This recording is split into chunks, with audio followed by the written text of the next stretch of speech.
تو ہم جو اپنے امام کو خط لکھتے ہیں تو خیریت کا نہیں لکھتے ہیں. اس کی وجہ یہ ہے کہ چمکتا چاند بتا رہا ہے وہ خیریت سے ہیں، روشن سورج بتا رہا ہے وہ خیریت سے ہیں،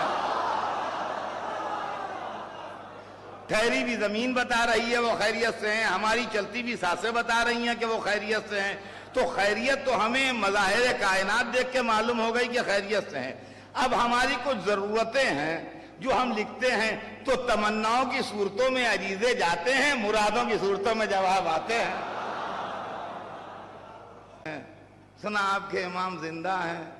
ارے پرانی مسئلہ ہے انگریزی کی کہ شیشے کے گھر میں رہنے والے کو دوسرے پتھر نہیں مارنا چاہیے. شیشے کے گھر میں رہنے والے کو دوسرے پتھر نہیں مارنا چاہیے. جو مسلمان حضرت عیسیٰ کو 2000 برس سے زندہ مان رہے ہیں ان کو 1200 برس سے امام کو زندہ ماننے میں پریشانی ہو رہی ہے. کب آئیں گے؟ کب آئیں گے؟ یہ بھی پوچھا جاتا ہے کب آئیں گے. تو یہ اصل میں معلومات کے لیے نہیں پوچھتے، یہ ہم کو چڑھانے کے لیے پوچھتے ہیں. تو جو چڑھانے کے لیے پوچھو اس کو جواب بھی ویسے ہی دو. سیریس جواب سے کبھی مانے گا نہیں، وہ نان سیریس جواب ہونا چاہیے. چنانچہ نان سیریس جواب ہم بھی دیتے ہیں. ہم کہتے ہیں 11 ظاہر ہوئے تھے آپ نے مار ڈالے، اب جب آپ سب مر جائیے گا جب آئیں گے.